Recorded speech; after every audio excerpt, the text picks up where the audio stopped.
Hello there guys, it's Cody, aka yellowyugo, and I got a little bit of a guide for you here. So later tonight on my YouTube stream, I'm going to be doing a double encounter hunt. Tonight I'm going to be hunting in the Eterna Forest, where I pair up with Cheryl.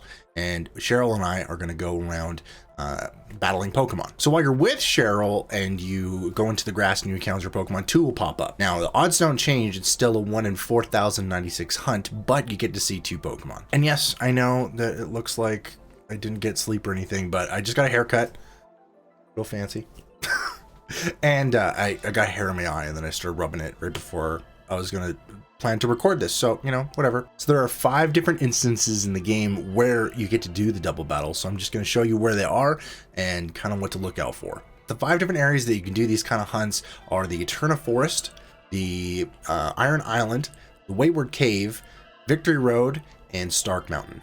So the first one we're going to talk about is the Eterna Forest. You can access the Eterna Forest after beating the Valley Windworks Galactic Grunts after the first gym, and you make your way all the way up to the path until you get to the front of the forest. A couple things to take note of before you get into the forest is to make sure you go buy Pokeballs and make sure you have a couple Pokemon prepared for this hunt. I would consider grabbing a Machop from just above Oreburgh, leveling that thing up so it can take on Cheryl's Chansey, because you want to make sure you want to KO her Chansey before going after your possible shiny. Another great Pokemon to get would be Combee. Now Combee can be found in the honey trees anywhere before the Eterna Forest. You just got to be really lucky. Now Combee's going to be really good to have because it's going to have Sweet Scent.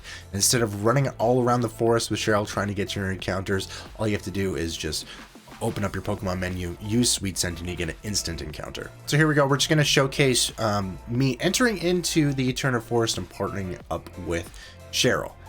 At that point, you become linked and you can go do your encounters. Here, I'm going to do a honey encounter, and we're going to get a couple Badoos. Now, this Machop probably isn't high enough level just yet, as I'm playing through this save file here on YouTube. If you want to check that out, check the iCard. Basically, that's all you got to do is make sure you take out the Chansey just in case you do have a shiny on the other side of the field. Take out the other Pokemon on the other side of the field, and then you're able to catch your Pokemon. You're not able to throw a Pokeball until all the other Pokemon on the field have been fainted. Then you can see me here leaving the Eterna Forest. Now, this is through the bottom exit. If you go through the top exit, you end your story with Cheryl. So if you want to take a break from the hunt, or you want to do, I don't know, something else, you just exit through the bottom of the forest and make sure that you don't finish off the storyline for Cheryl, because it won't come back. So the Eterna Forest is a pretty cool place to hunt. You can find a whole bunch of different Pokemon here, like Wurmple, Badoo, Cascoon, Silcoon, Baneri, and Beautifly and Dustox. Just keep in mind that Silcoon and Baneri are Diamond exclusives, where Cascoon and Dustox are Pearl exclusives. And also in the nighttime, you're able to see Murkrow in Diamond and Mischievous in Pearl. Next up, we have Iron Island. Now you can access Iron Island by flying to Conalave Town and head to the west side of the port and talk to the sailor, where you can set off on your adventure. Once you get to Iron Island, you're just going to take the right path down and go down the elevator. From there, you'll take the left path down and you'll meet up with Riley. And within this area, you can get to hang out with Riley and go do a bunch of encounters for Graveler, Onyx, Golbat, Steelix, and Geodude. The one thing I would say is, I don't know if this is really applicable, but if you're going to go hunt a place where there's Geodudes or Gravelers, they have the possibility of exploding. Now, I'm pretty sure that they learn it at level 32 or level 38, and these Pokemon around this area I think are level around 34. So I think you're safe on the Gravelers, but maybe not so much on the Geodudes, so you might want to bring a Pokemon with Damp with you. Now you can traverse the cave with Riley and do your encounters. You can battle some trainers. Once you get towards the end of the cave, you will end the storyline with Riley, and he will give you a Riolu egg. So if you just never want Riley to ever go away and you want a shiny Steelix, this is your spot to hunt for it. Next place to talk about is Wayward Cave. You'll be teaming up with a young girl named Mira who has a Kadabra. Now, I think you can access this as soon as you get to Wayward Cave, but I would suggest getting Flash onto your team because you can't see very well in Wayward Cave, so having Flash is a huge bonus, which you can actually purchase in Veilstone. And then also, I should mention it before in Iron Island as well, but whenever you're hunting in a cave, it's really hard to get them encounters, so I would bring a Illuminate Pokemon with you so that you can, you know, boost your encounter rate. Now, I'm not going to show you exactly how to get to Mira, but all you got to do is just go up through the cave, make your way all the way to the top, and then head right, and then head all the way to the bottom, and head back up again. I guess it's kind of like a an S formation.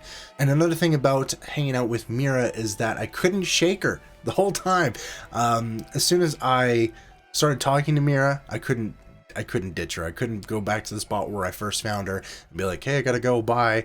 I couldn't use an escape rope to get away, so I kind of just ended this area. What you can get out of this area is Zubat, Bronzor, and Geodude. So if Bronzor excites you, you can do the double encounters here, but like I said, if you talk to Mira once, I'm pretty sure there's no way to shake her, so you'll be stuck with her. Plus, there's another spot in Wayward Cave in the basement where you can also find Bronzor, but you can also find Gible. So you might get the double encounters, but you could also possibly encounter Gible in the basement. So the last two areas you can do double battles are in post-game, and one of them being in Victory Road. There was an area that wasn't able to be accessed before you went into the Elite Four, but if you go back in to Victory Road and you circle back around, there will be an NPC that is moved from a walkway. So as soon as you go through that walkway, you're going to be hanging out with Marley. Marley has an Arcanine, so maybe bring like a pretty strong water type that can one-shot the Arcanine just in case you do get a shiny. And the Pokemon you can get in this area are Floatzel, Machoke, Golbat, Medicham, and Steelix. I'd say it's a pretty cool area if you want to go get yourself a Medicham. Now the last spot is in the fight area, way in the post game. And I do gotta mention, with Marley and this last one, you do have to have the National Dex. Now this last one is on Stark Mountain. You're gonna be teaming up with Buck, and Buck has a Claydol. So again, maybe just bring something like a water type that can one-shot the Claydol. You have to make your way all the way up to the top of Stark Mountain and enter in and do a little bit of a strength puzzle to make your way towards this really long, narrow walkway. And at the end of the walkway, you'll meet up with Buck. Now, I didn't finish this all the way through. I kind of just went and hung out with Buck, did a couple encounters and walked away. But I'm pretty sure at the end of this path is where Heatran is.